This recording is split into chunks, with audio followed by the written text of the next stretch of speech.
सिद्धाणम नमो आयर्याणम नमो उवज्झायाणम नमो लोये सव्यसाहूनम श्रुत जलधि पारगेभ्यः सुपरमत विभावना पटुमतिभ्यः सुचरित तपोनिधिभ्यो नमो गुरुभ्यो गुण गुरुभ्यः 36 गुण समज्ञे पंच विहाचार करण संदरिसे शिष्टानुग्रह कुशले धम्मायर्य सदा वंदे गुरुभक्ति संयमेन यतरन्ति संसार सायरम घोरम छिन्नन्ति यठकं मम जन्मन मरणं न पावन्ति ये नित्यं व्रतमन्त्र होमे निरता ध्यानाग्निहोत्राकुला षट्कर्माभिरतास्तपोधन धना साधुक्रिया साधवा शीलप्रावरणा गुणप्रहरणाश्चन्द्रार्गते ज्योधिका मोक्षद्वारकपाटपाटन भटा प्रीणन्तु मां साधवा गुरुः पान्तु नो नित्यं ज्ञानदर्शननायकः चारित्राण गंभीरा मोक्षमार्गोपदेशका इच्छामि वन्ते आर्यवत्ति कावसको कतस्सालोच्यो सम्मनान् समदंस समचरिताणं पंचविहाचारणम् आयर्याणम् आयारादि सुज्ञानो वदेश्याणम् उवज्झायाणं तिरियन गुणपालन रयाणं सबसाहणं निच्चिकालमंचेमि पूजेमि वन्दामि नमसामि दुःखको कमक्खो बोहिलाहो सुगैगमनं समाहिमणं निर्गुण संपत्ति हो मध्यम सिद्धं शुद्धं पणमे जिनेन्द्रवर्णेमि चन्दमकलङ्कं पुनरेण भूषणोदयं जीवस्य परुगुणं बोच्छं संत शिरोमणि आचार्य गुरु श्री विद्यासागर जी महाराज की जय। आचार्य गुरु श्री समय सागर जी महाराज की जय। आचार्य गुरु श्री प्रज्ञा सागर जी महाराज की जय। 3 कमनौ करुणमणि महाराज की जय। द्वादशांग जनवाणी माता की जय। संपूर्ण आरिका माता जी की जय। गुरुमति दृढ़मति आदि सभी बड़ी माता जी की जय। आरिका श्री 105 चिंतनमती माता जी की जय। आचार्य नेमिचंद्र सिद्धांत चक्रवर्ती सभी को जय जय। तो हम लोगों ने क्या क्या पढ़ लिया? गुण जीवा पज्जति पाना, है ना, यहाँ तक पढ़ लिया। संज्ञा अपनी चल गई। गुण जीवा पज्जति मतलब गुण स्थान, जीवा मतलब जीव समास, पज्जति यानी पर्याप्ति और पाणा यानी प्राण। तो प्राण कितने प्रकार के बताए? 10 प्रकार के। मुख्य रूप से 4 प्रकार के और विस्तार से 10 प्रकार। और मुख्य रूप से कितने प्रकार के? 2 प्रकार, द्रव्य प्राण और भाव प्राण। सबसे पहले यही बताना, द्रव्य प्राण और भाव प्राण। तो द्रव्य प्राण किसे कहते हैं?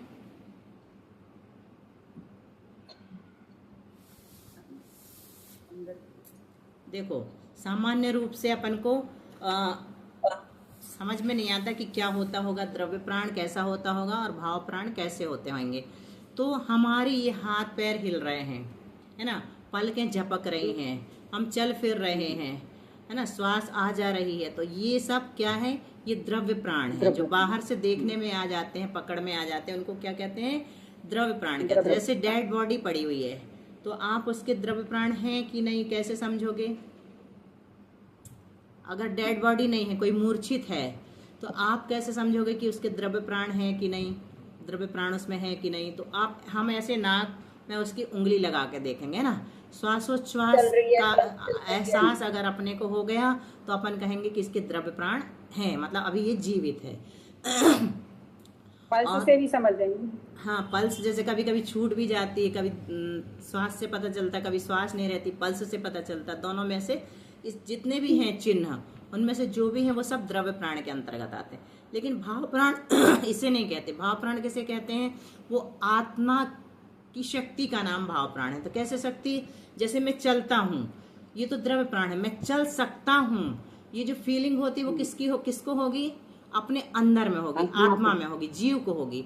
तो वो जो शक्ति का एहसास है वो भाव प्राण कहलाता है ना। मैं श्वास लेता हूँ, ये द्रव्य प्राण है, और मैं श्वास ले सकता हूँ, सामर्थ्य का एहसास होना, तो वो किसके निमित्त से होता है?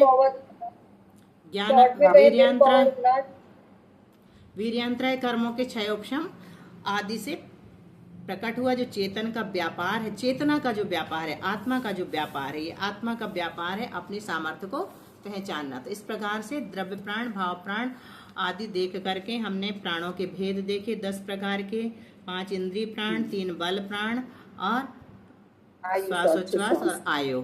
और फिर इसके बाद सामग्री देखी प्राणों की उत्पत्ति की सामग्री क्या है, वीर्यांतराय कर्म और मति ज्ञान वर्ण का कर्म का क्षयोपशम, इंद्रिय प्राण के लिए, मन बल के लिए, काय बल के लिए शरीर नाम कर्म का उदय, वचन बल के लिए शरीर नाम कर्म और स्वर नाम कर्म का उदय, और श्वासोच्छ्वास के लिए शरीर नाम कर्म और सांस नाम कर्म दोनों चाहिए। और आयु के लिए आयु कर्म, जैसे आयु प्राण होता है। आयु कर्म का उदय। तो ये सब देखा अपन ने और अंतर भी देख लिया है ना, स्वामी भी देख लिया। हम आ गए हैं संज्ञा में।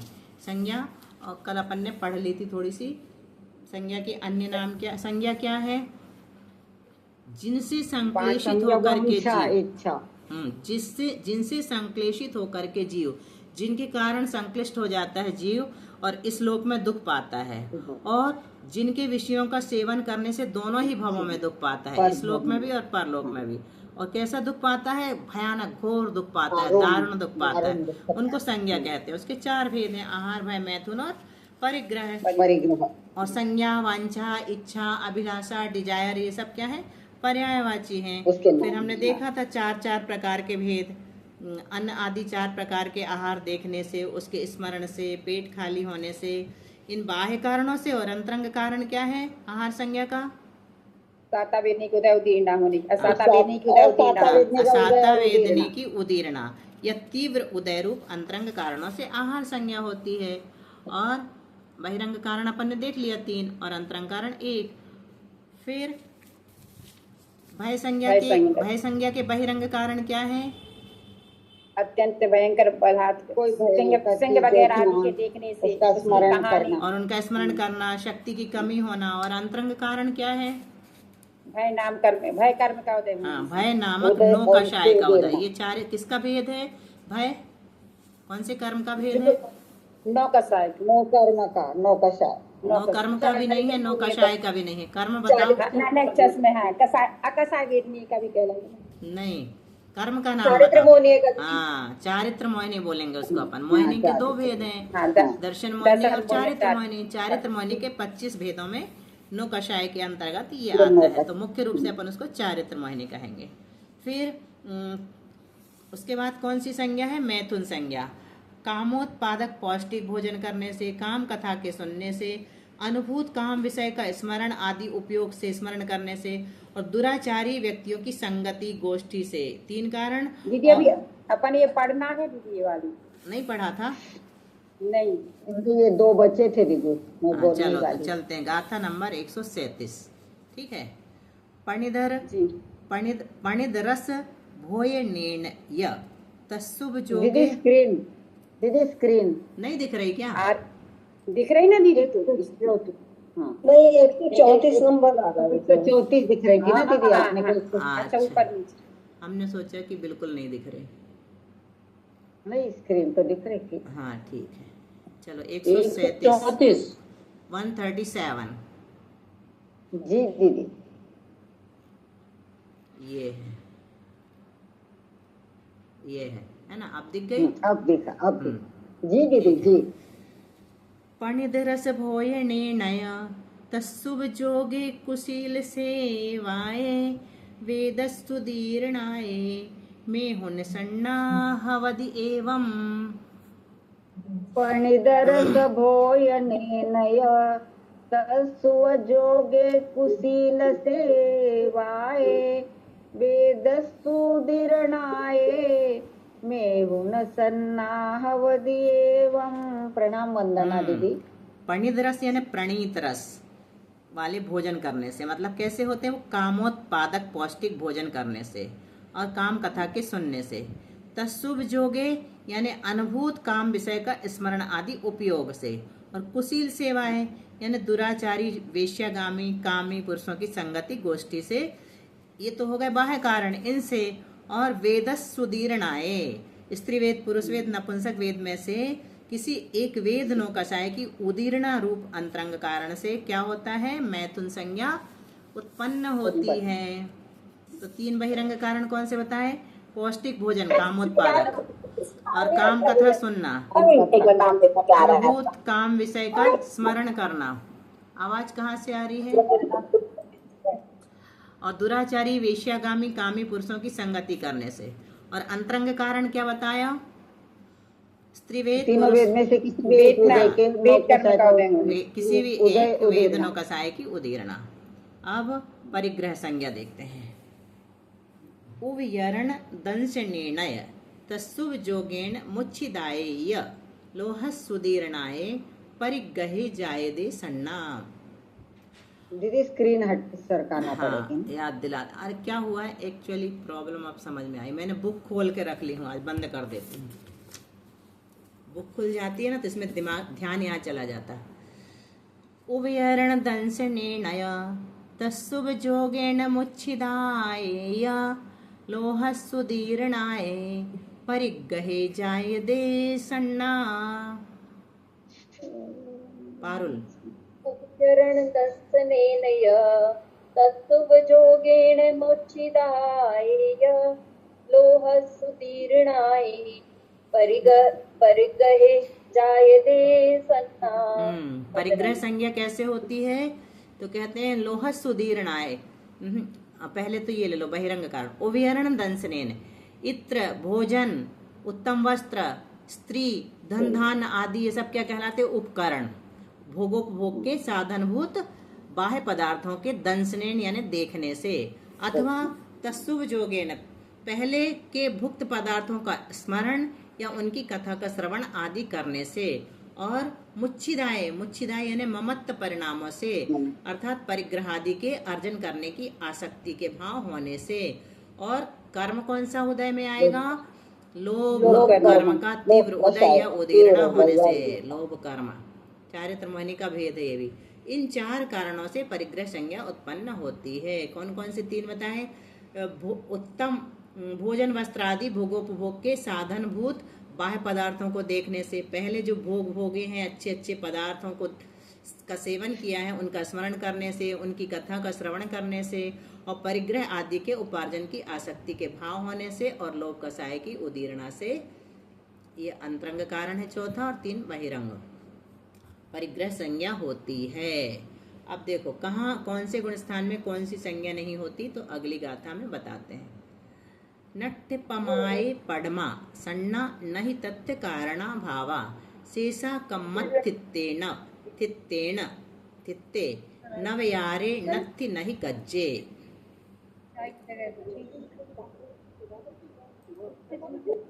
नट्य पमाए पडमा सन्ना नहि तथ्य कारणा भावा शेषा कम्मत थित्ते नवयारे नत्थि नहीं कज्जे। मनीषा। लट्ठपमाए परमा शरणाणहि तत्थ कारणा भावा शेष कम्मत्थुक्ते ड़व्यारेड़तिड़हि कंचे। नट्ठ पमाए प्रमाद जहाँ नष्ट हो गया है, कौन सा है वो गुण स्थान जहाँ प्रमाद नष्ट हो गया है? अप्रमत्त सातवा। हाँ सातवा अप्रमत्त। आदि गुण स्थानों में पढ़मा पहली संज्ञा कौन सी है?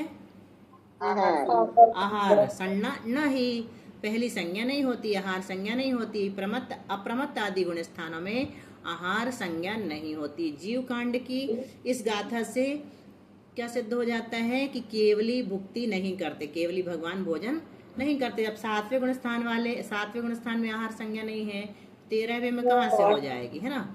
क्योंकि वहां पर उसका कारण तत्त कारणाभावा, असाता वेदनी का तीव्र उदय होता है तब आहार संज्ञा होती है, तो वो है ही नहीं वहां पर। और बाकी सातवें आदि गुण स्थानों में तो भोजन का दर्शन संभव नहीं है। कहाँ जहाँ वो रहते हैं जंगलों में, पुराने जमाने के प्राचीन काल के महाराज, और आजकल के भी चौके में थोड़ी ना रहते हैं, घरों में थोड़ी ना रहते जहाँ भोजन बनता है ना, तो उनको आहार दंशनेन आदि तो हो गई नहीं। तस्सुभ जोगेन तो यदि क्षुधा वेदना हो रही है तो उपयोग जा सकता है, परिसह सहन नहीं हुआ तो उपयोग जा सकता है, लेकिन आहार दंशनेन आदि संभव नहीं है। ओम कोठाए और तस्सुभ जोगेन संभव है, लेकिन सातवें आदि गुण स्थानों में नहीं है, छठे तक संभव है ना वो भी, क्योंकि वहां पर उसका कारण असाता वेदनी का तीव्र उदय या उदीर्णा जो मेन अंतरंग कारण है वो नहीं पाई जाती है। शेष तीन संज्ञाएं भी कौन कौन सी बची? तीन भय मैथुन और मैथुन और परिग्रह। परिग्रह। हाँ, भय मैथुन और परिग्रह भी वहां पर कैसे होती हैं? उपचार से ही होती हैं, क्योंकि उनके कारणभूत उन उन कर्मों का उदय वहां पर पाया जा रहा है। तो भय नाम कर्म का उदय है ना वहां पर 7वें आदि में, ऊपर जाके विच्छुत्ति होती है। और वेद का भी उदय है अपगत वेदी होने के पहले तक, है ना। और परिग्रह 10वें में हाँ, परिग्रह संघ वो भी है। तो वो कारण वहां पर है, तो कर्मों का उदय भी है। फिर भी वहां पर कार्य नहीं होता है। जैसे वेद का उदय होगा, लेकिन कार्य थोड़ी संभव है वहां ऊपर के गुण स्थानों में। वेद के उदय रूप में जो होना चाहिए वो तो होना रूप मात्र होता है। तो अब संज्ञाओं के स्वामी कौन है? पहले से छठे गुण स्थान तक आहार संज्ञा होती है, भय संज्ञा भी होती है, मैथुन संज्ञा भी होती है, परिग्रह संज्ञा भी होती है ना, क्योंकि इनके कारण है। तो ये 3 ले लिया, और आहार संज्ञा के भी कारण है, तो आहार हो। ये 3 उपचार से, यहाँ तो सभी संज्ञाएं होती हैं, उपचार से नहीं, ऊपर उपचार से है। ऊपर शेष 3 संज्ञाएं भी वहां पर उपचार से होती, मतलब अप्रमत्त आदि गुण स्थानों में उपचार से होती है, और छठे तक तो होती है ना, सामान्य से होती है। 7वें 8वें में आहार संज्ञा नहीं है, बाकी है 3 संज्ञा। और 9वें में आहार संज्ञा भी नहीं है, भय संज्ञा भी नहीं है, मैथुन संज्ञा है, परिग्रह संज्ञा है। 10वें में शुरू की 3 नहीं है, परिग्रह संज्ञा है। फिर परिग्रह। और 11 से 14वें में चारों नहीं है, कोई भी नहीं। हाँ, संज्ञा कौन सी? आहार। कौन से कर्म का उदय निमित्त है इसमें? असाता वेदनी का। कौन सा था वेदनी? और कर्म का उदय किस गुण स्थान तक होता है असाता वेदनी का? 14वें गुण स्थान तक 14वें तक होता है असाता का उदय, है ना। और भय संज्ञा कौन से कर्म के उदय के निमित्त से होती? भय कषाय। इसका उदय किस गुण स्थान तक होता है? 8वें तक। मैथुन संज्ञा वेद कषाय के निमित्त से होती है, और मतलब चारित्र मोहिनी कर्म के उदय से 9वें गुण स्थान तक इसका उदय रहता है। और परिग्रह संज्ञा लोभ कषाय के निमित्त से होती है, और 10वें तक होती। असाता वेदनी की उदीर्णा, असाता वेदनी की उदीर्णा कहाँ तक है? प्रमत्त संयत तक ही होने से वहीं तक आहार संज्ञा कही है, आगे के गुण स्थानों में नहीं। अब प्रश्न उठाया किसी ने, हमारे मन में भी ये प्रश्न आता है कि क्या सभी संसारी जीव को प्रत्येक समय प्रत्येक संज्ञा हर समय चलती रहती है? क्या प्रश्न है? क्या संसारी जीव को प्रत्येक संज्ञा हर समय चलती रहती है? तो क्या है इसका आंसर? नहीं, हर समय नहीं चलती रहती है। जैसे अपन ने भोजन कर लिया, अब आहार संज्ञा थोड़ी होगी, पेट भर गया है ना। और क्या संसारी जीव को हर समय कम से कम एक संज्ञा तो होगी ही, ये भी जरूरी नहीं है ना। पेट भी भरा है, और आसक्ति भी नहीं है परिग्रह इकट्ठी करने की, और शक्तिशाली है तो उसको भय भी नहीं लगता है, कोई जरूरी नहीं है ना, कि शेर भी सामने आ जाए तो वो डरे। कई साधु ऐसे होते हैं, शेर भी सामने आ जाता है तो तपस्या करते रहते हैं, छठे गुण स्थान में भी, है ना, उनको डर नहीं लगता, सर पे भी चढ़ जाता। शांति सागर जी जैसे आचार्यों के उदाहरण है। तो कोई जरूरी नहीं है कि कम से कम एक संज्ञा नियम से हो, ऐसा भी नियम नहीं है, होगी तो, लेकिन जरूरी नहीं है। संज्ञा और संज्ञा के विषय सेवन में अंतर विचारिए। अब फिर अपनी समस्या आई, संज्ञा समाप्त हो गई है। अब मैं देखती हूँ खोल के, नहीं होगी तो फिर मीटिंग एंड करके फिर ओपन करूँगी, है स्क्रीन से ही पढ़ेंगे अपन, ठीक है। सब लोग फिर से ज्वाइन कर लेना, क्योंकि बिना स्क्रीन के नहीं पढ़ने का आज मेरा मन है। देखते हैं इस स्क्रीन को बंद करके, और मैं ओपन करके देखती हूँ।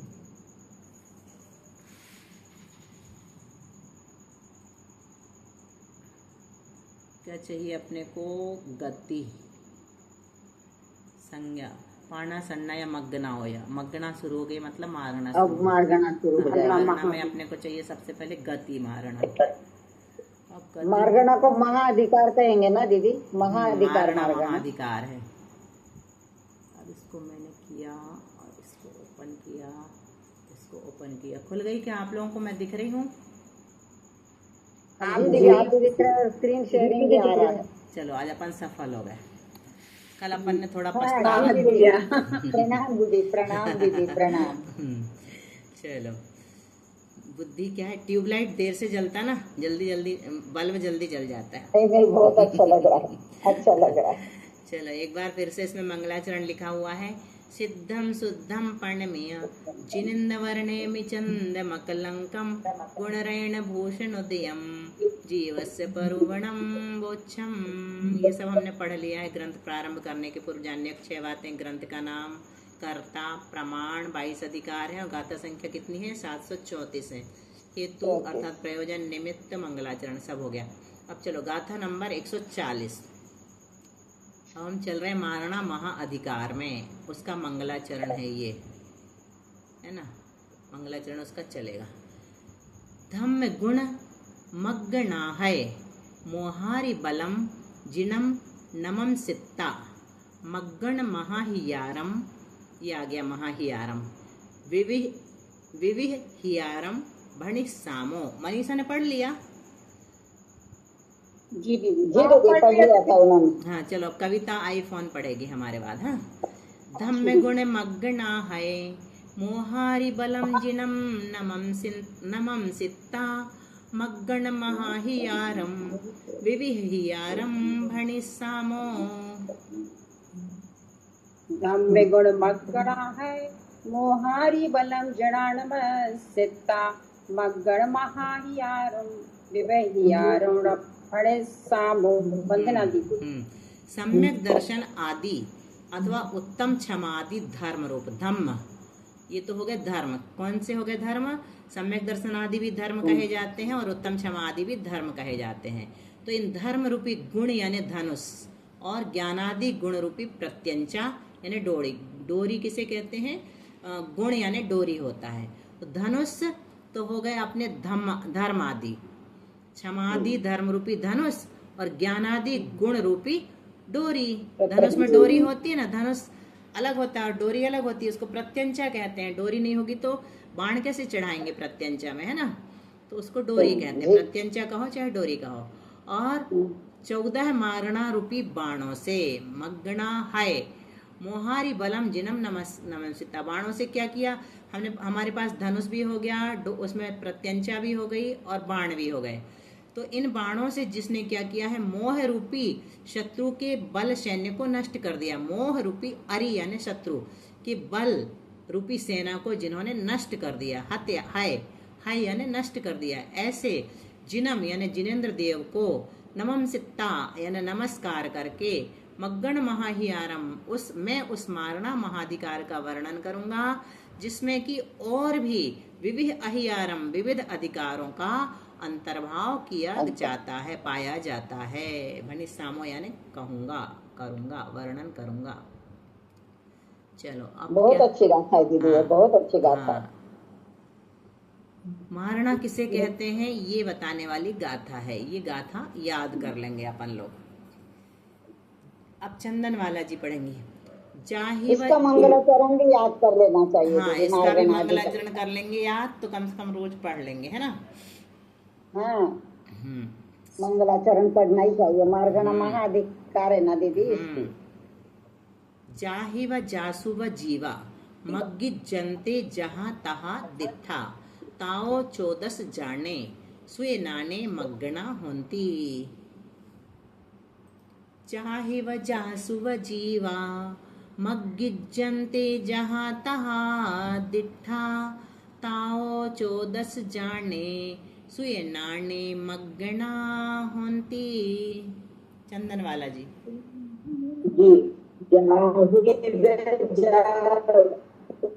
जीवा मग्गिजन्ते जहाँ तहाँ दिठा ताओ 14 जाने सुएणाणे मग्गना होती। वंदना दीदी। जाहि व जासु व जीवा, जिस प्रकार से प्रवचन में मतलब भगवान की दिव्य ध्वनि में जो आया है उसको प्रवचन कहते हैं। जिस प्रकार से जीव देखे हों, मतलब उपदेश में हमने जिस प्रकार से जीवों के बारे में सुना हो, उसी प्रकार मग्गी जनते जहाँ तहाँ दिठा, उसी प्रकार जीवादि पदार्थों का, जीवा मतलब जीवादि पदार्थों का जिन भावों के द्वारा जाहि व जासुवा अथवा जिन पर्यायों में विचार अन्वेषण किया जाए उनको ही मारणा कहते हैं। उनके 14 भेद हैं। मारणा किसे कहते हैं? मारण शब्द से मारणा बना है। मारण शब्द का अर्थ क्या है? अन्वेषण या खोजना। तो जिन परिणामों के द्वारा जीव का अन्वेषण किया जाए, जीवा यानी जीव का, मग्गिजंते यानी खोजे जाते हैं, है ना। जाहि व जासुवा, जिन परिणामों के द्वारा जीव खोजे जाते हैं। हम खोजेंगे नहीं तो बचाएंगे कैसे? हमें पता ही नहीं चलेगा कि पानी की एक बूंद में कितने सारे जीव हैं, तो हम क्यों उस पानी को सुरक्षित रखेंगे अथवा उपयोग नहीं करेंगे? जब हमें पता है, इसलिए हम उसका बिना छने जल का अथवा अप्राशुक जल का उपयोग नहीं करते हैं। जिन पर्यायों में जीव का अन्वेषण किया जाए उन्हें मारणा कहते हैं। दो परिभाषा बताई। जिन परिणामों के द्वारा जीव का अन्वेषण किया जाए, जिन परिणामों के द्वारा, अथवा जिन पर्यायों में जीव का अन्वेषण किया जाए। जैसे हमको पता चल गया कि हरी घास में ये पर्याय है, उनकी जीव हैं, तो ये हमने खोज लिया, जीव हैं तो उनकी रक्षा हम कर सकेंगे। अब 14 मारणाओं का यहाँ पर नामकरण किया गया है, नाम बताया गया है। किरण दीदी दिखती नहीं है, जल्दी से किरण दीदी पढ़ोगी? दीदी प्रवचन से क्या मतलब है इसमें? प्रवचन मतलब उपदेश, आगम, जिनागम, जिनवाणी, भगवान की दिव्य ध्वनि।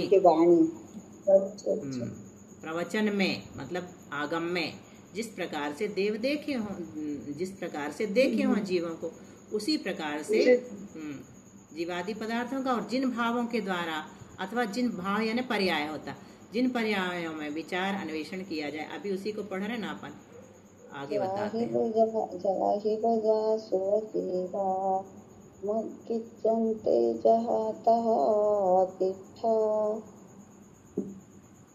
चलो अब अगली गाथा पढ़ते हैं। अभी वो वाली हो गई। गई इंदी सुकाए जोगे वेदे कसाय नाण्य संयम दंसन लेसा भविया सम्मत सन्नि आहारे। किरण दीदी नहीं बोल पा रही हो, अगर नहीं हो तो सुमन दीदी बोलिए। गई इंदी चकाय जोगे वेदे कसायणानिया संयम दंसन लेसा भव्या सम्मत सन्नि आहारे। बहुत अच्छा। गति सुनाई दिया दीदी? सुनाई दिया ना? हाँ, बहुत अच्छे से सुनाई दिया। गई इंद्रियेषु काय मतलब गति इंद्री काय, योगे वेदे कषाय नान्या, योग वेद कषाय ज्ञान, और संयम दर्शन लेश्या, संयम दर्शन लेश्या, भव्या सम्मत सन्नि आहारे, भव्यत्व सम्यक्त्व संगी और आहार, ये 14 मारण आए हैं। सरोज भाभी नहीं दिख रही बहुत दिन से, नहीं है क्या? शांतर निरंतर मारणा, शांतर मारणा जबलपुर वाली। हाँ, जबलपुर वाली आपकी सहेली है। जबलपुर आई है वो। अच्छा, तो यहाँ बिजी हो गई होंगी वो अपने बड़े परिवार में। मिली थी मेरे को निर्मा वाले। शांतर मारणा, किसी मारणा में किसी समय एक भी जीव न हो, उस मारणा को शांतर मारणा कहते हैं। क्यों कहते हैं उसको शांतर मारणा? समझ में आया? 2 प्रकार की मारणा होती है, शांतर मारणा और निरंतर मारणा। तो किसी मारणा में, जैसे गति मारणा है, इंद्री मारणा है, योग वेद कषाय आदि जो भी मारणा है, तो किसी मारणा में किसी समय एक भी जीव ना हो तो उस मारणा को पहले उच्चारण नहीं किया अभी अपन ने? नहीं किया? नहीं कर लिया दीदी, यही तो चल रही है, सुमन दीदी ने पढ़ी ना, यही तो अरे पढ़ी। कहाँ कर लिया, दीदी ने बोला भी तो बहुत अच्छा पढ़ा। हाँ, सुमन दीदी ने पढ़ी। नहीं, इसको कहाँ पढ़ा दीदी? उत्तम संहारे वाले उसके बाद आएगा दीदी। अभी नहीं, अभी अपना डिटेल चल रहा है। अच्छा, अभी उसके पहले ये थोड़ा सा विषय आ गया, शांतर निरंतर, यहीं तक हो पाएगा शायद, आएगी तो वो गाथा भी पढ़ लेंगे। तो किसी मारणा में किसी समय एक भी जीव ना हो, उस मारणा को क्या कहते हैं? शांतर कहते हैं। क्यों कहते हैं? क्योंकि अंतर पड़ गया। लगातार रहेंगे तो उसको निरंतर कहेंगे, और एकाध समय का गैप पड़ गया या अंतर मुहूर्त का या कुछ वर्षों का, तो उसको क्या कहेंगे? शांतर कहेंगे। तो जिस मारणा में प्रति समय जीव पाए जाते हैं, जिसमें कभी भी जीवों का अभाव नहीं होता है, उसे निरंतर मारणा कहते हैं। अब पढ़ रहे हैं, आपकी गाथा है। उपसम सुहमा हारे वे गुव्य मिस्स नर अपज्जते, शासन सम्मे मिस्से सांतरगा मग्गना अठ है।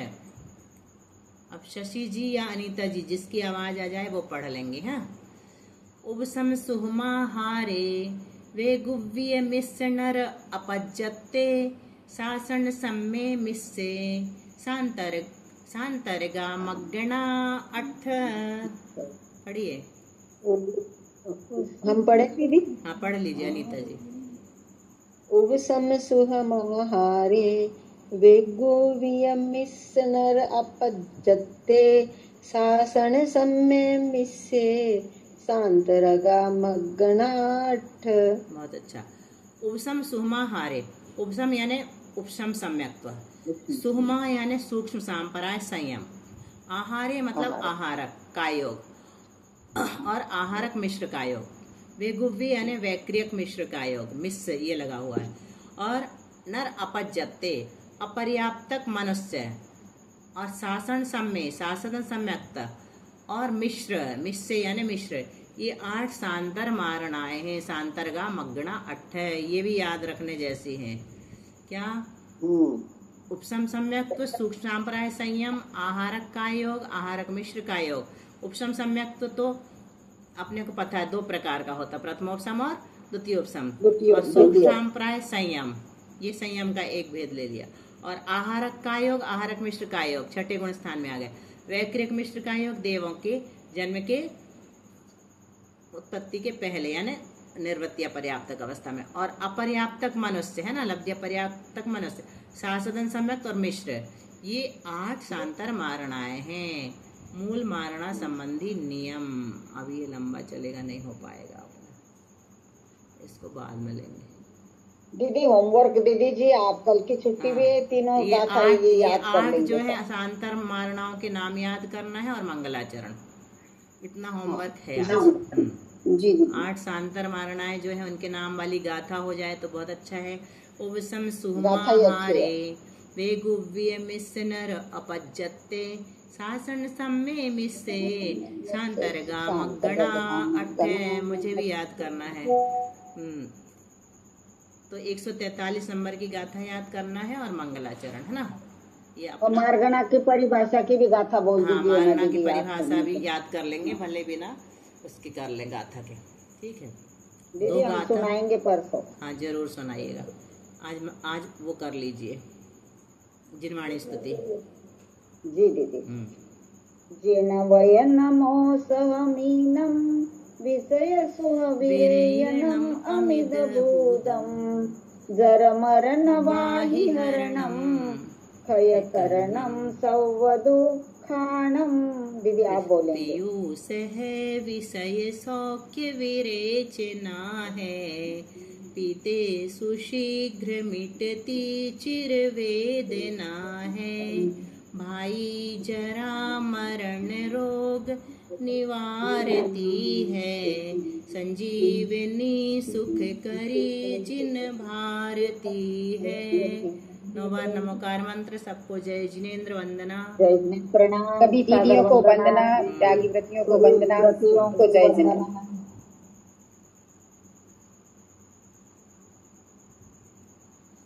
द्वादशांग जिनवाणी माता की जय।